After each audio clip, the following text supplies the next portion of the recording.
A hiker stumbled on the body at dawn near Isdal Valley. The woman's skin was blackened from fire. Her clothes were charred but still clung to her bones. Nearby, a suitcase sat half buried in mud. It had no name tags but held papers with different names and addresses.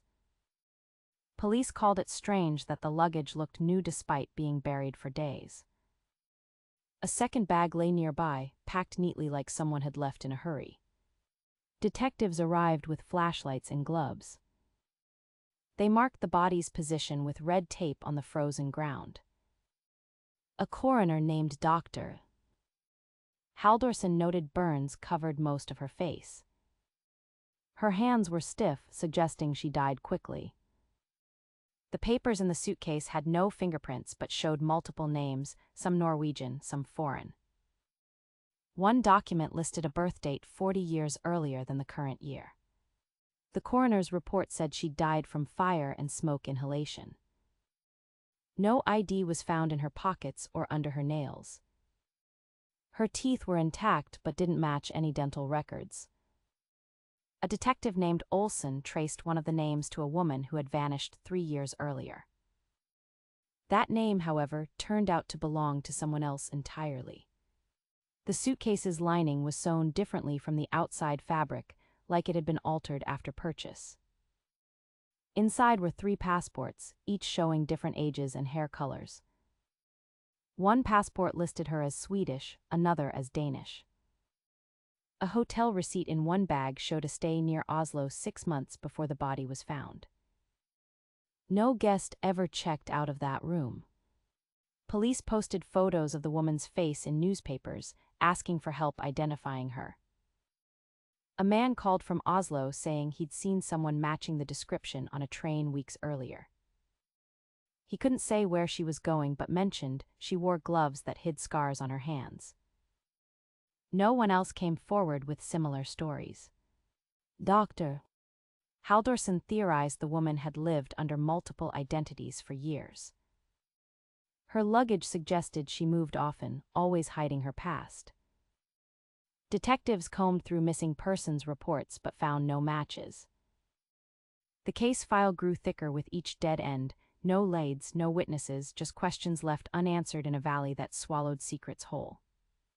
A detective opened the suitcase again under a lamp, holding up a folded map of Norway's west coast. The edges had been burned slightly but showed routes marked in pencil, places she'd passed through before dying. He slid it into an evidence bag, then noticed a small metal tag tucked inside a shoe sole, stamped with a hotel name from Oslo that didn't match the room records. Forensic technicians x-rayed her bones, finding a metal fragment near her collarbone. They sent it to a lab in Trondheim, where it matched a surgical plate from a car accident in the late 50s. No names were on file for that surgery, just a clinic number and date. A librarian in Oslo found an old journal entry from 1968 about a missing painter who'd left her hometown after an argument with her family. The description fit the scars on the woman's hands, but no one could confirm if it was the same person.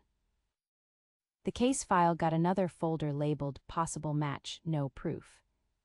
Police traced the surgical plate's clinic number to a nurse who'd retired in 1972. She said nothing about the patient but gave them a name, Eva, isolated, no records beyond that one surgery. The detective wrote it on a form and filed it under Unknown. A customs officer in Bergen found her luggages stitching matched fabric from a factory that closed in the early 60s.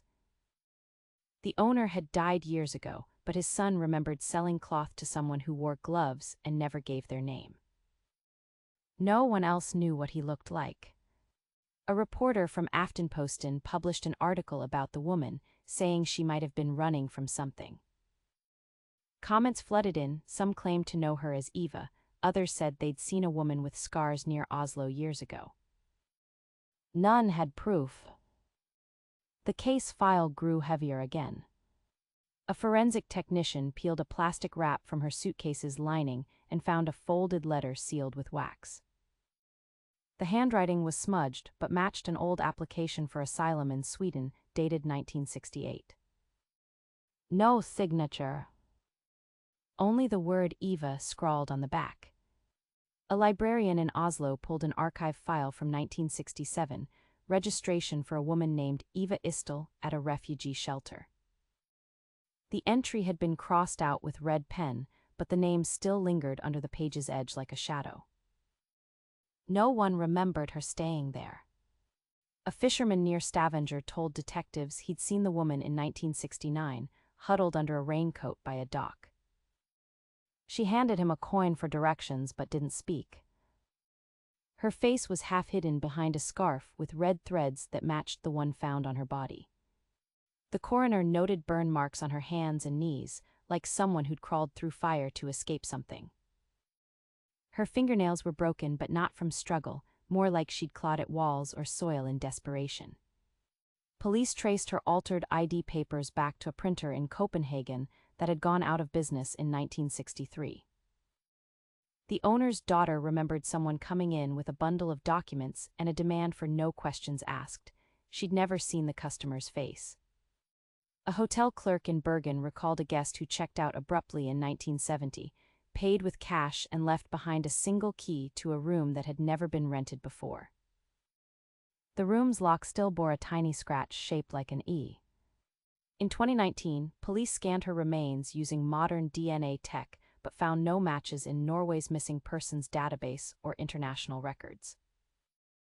A file labeled Unresolved Case 743 sat untouched on a shelf at Bergen Police HQ until an intern noticed the burned fingernails mentioned in old reports. The hotel's current owner found the key marked E in a wall cavity during renovations. A janitor from the 70s remembered sweeping up small letters carved into floorboards near that room. Most were initials, but one read E. He couldn't say who left it or why. A researcher found her name, Margrethe Island, in a 1968 newspaper article about a missing woman from Oslo. The story was buried on page 6, mentioning she'd vanished after arguing with a man at a train station. No follow-up reports ever appeared in the archives. The printer's daughter donated old records to an archive in Copenhagen. A technician scanned the papers and found one page with Margrethe's handwriting, crossed out, scribbled over with "not real." The rest of the documents were blank except for a single word, Isdal asterisk. In 2023, Bergen's City Council approved a memorial plaque for unidentified victims near the valley where her body was found. The stone lists only names and dates, no details about how they died or who they were. A tourist snapped a photo of it and posted it online with the caption, "Who are you?" Today, no one knows if Margrethe Hyland was running from someone or toward something. Her luggage still sits in a locked evidence room with tags reading "No match found."